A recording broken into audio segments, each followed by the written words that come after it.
সঙ্গীতাদি নমস্কার, বেঙ্গল নিউজ গ্রাফে দীপান্বিতা বলছি।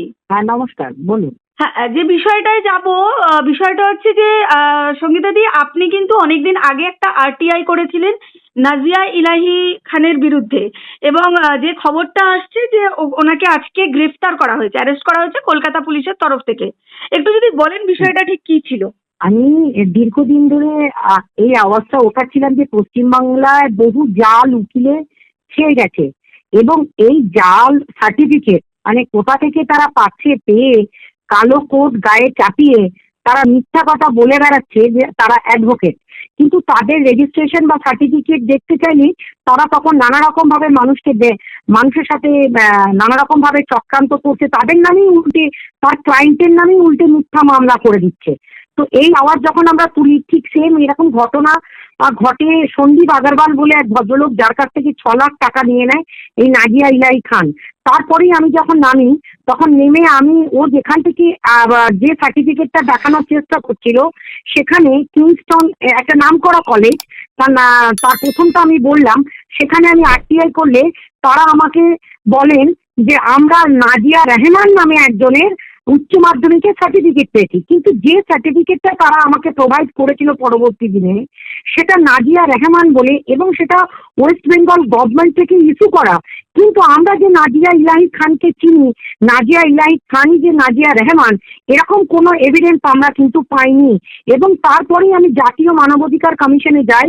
জাতীয় মানবাধিকার কমিশনকে দীর্ঘদিন ধরে আমরা আবেদন করতে থাকি, বহু ক্লায়েন্টের থেকে টাকা চিট করে এবং একটি ল ফার্ম খুলে গোটা কয়েকজনকে নিয়ে এই জালিয়াতি চক্রান্তটা একদম হাইকোর্ট চত্বরে চলছিল। তার ফলে কি হয়েছে, এবং এতটা সাহস যখন তখন মুসলমান সম্প্রদায়ের নামে, যিনি নিজেকে একজন বড় হিন্দুত্ববাদী প্রমাণ করার চক্রান্তে, নিজেকে বিরাট বড় হিন্দুত্ববাদী প্রমাণ করার নেশায় এবং বিরাট বড় একজন নেত্রী হবার নেশায় দীর্ঘদিন ধরে তিনি মুসলমান সম্প্রদায়ের কিছু মানুষকে এবং তাদের যে ধর্মগুরু তাদের সম্বন্ধেও 1-2 জন, খুব বেশি কিছু না, যারা কিন্তু নাজিয়ার এই সার্টিফিকেটের বিষয়ে কথা বললেই তাদেরকে এক পেশে একটা নোংরা পলিটিক্সের মধ্যে ফেলে দিচ্ছিলেন, এবং সেই তাদেরকেও কিন্তু অপমান করছিলেন দীর্ঘদিন ধরে।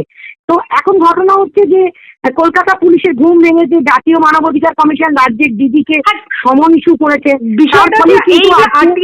সঙ্গীতাদি আরটিআই আপনি করেছিলেন, এটা তো অনেকগুলো বছর আগে করেছিলেন। একবার নাজিয়া গ্রেফতার হয়েছিল, ছাড়া পেয়ে গেছিল, কিন্তু এতদিন বাদে আবার কলকাতা থেকে যেটা একবার গ্রেফতার হয়েছিল সেই গ্রেফতারটা ছিল এই যে রিচার্ড রাফেল বলে একজন ভদ্রলোক, তিনি কিন্তু এফআইআর করেছিলেন এবং সন্দীপ আগরওয়াল এফআইআর করেছিল, তার জন্য গ্রেফতার হয়েছিল। কিন্তু আমি ঘটনাটা ঘটাই তারপর থেকে এক টানা আমার দীর্ঘ 2-2.5 বছরের লড়াই, এই দীর্ঘ 2-2.5 বছর রেজাল্টের ফল কিন্তু এটা, এবং এক টানা এই যে নাজিয়া ইলাহি খান ফ্রড করে চলেছিল এবং একের পর এক এফআইআর আমরা রেজিস্টার করে চলেছিলাম, একের পর এক দিকে দিকে আমরা যে সক্রিয় ছিলাম, এই জালিয়াতিটা ওর আমরা টানা পুলিশের উপরের বলে আমরা কি বলবো, আমাদের যেটা ফ্যাক্ট ফাইন্ডিং টিম তারা এক টানা ময়দানে ছিল, তারা কাজ করে গেছে, এবং আজকে তার ফলশ্রুতি হিসাবে 5টা এফআইআর পর পর লঞ্চ করা হয়েছিল। গার্ডেন রিচ পিএস আজকে ভোরবেলায় তাকে গ্রেফতার করে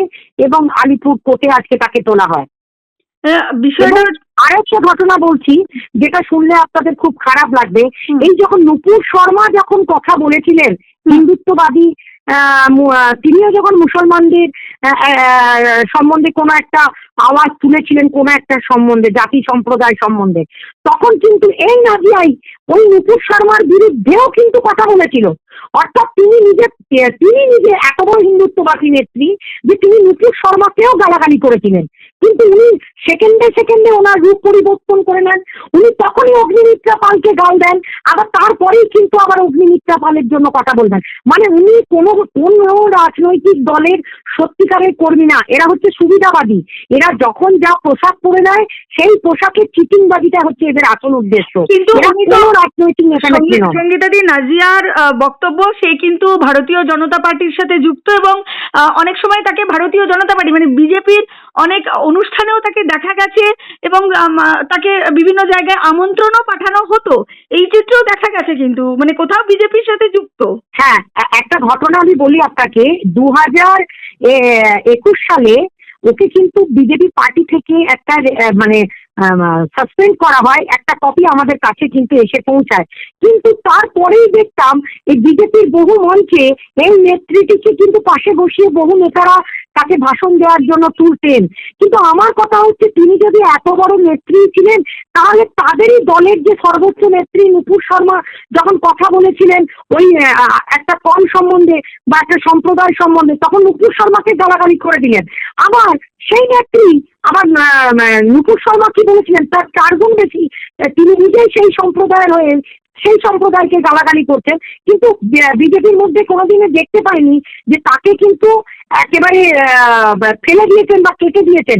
আজকে বিজেপির চোখ খোলা উচিত, কারণ তাদের দলের মধ্যে এই চোর চিটিংবাজে ভর্তি হয়ে গেছে। এত কিছু দেখার পরেও তারা কেন স্ট্রং অ্যাকশন নেয় না, এটা আমরা বুঝতে পারি না। এবার অন্তত বিজেপির চোখ খোলার সময় হয়ে গেছে। তাদের দলের মধ্যে থেকে যে চোর চিটিংবাজগুলো আছে, ছ্যাচরগুলো আছে, সেগুলোকে এবার কেটে অন্তত দলটার শুদ্ধিকরণ করার প্রয়োজনীয়তা হয়ে পড়েছে এবং যথেষ্ট সময় আছে এখনো হাতে। এদেরকে চিহ্নিত করে দল তাদেরকে সাইড করে অন্তত তাদের পার্টিকুলার একটা অভিমত জানার যে আদৌ নাজিয়া ইলাহি খান তাদের দলে আছেন কি নেই, এটাও আমরা জানতে চাই।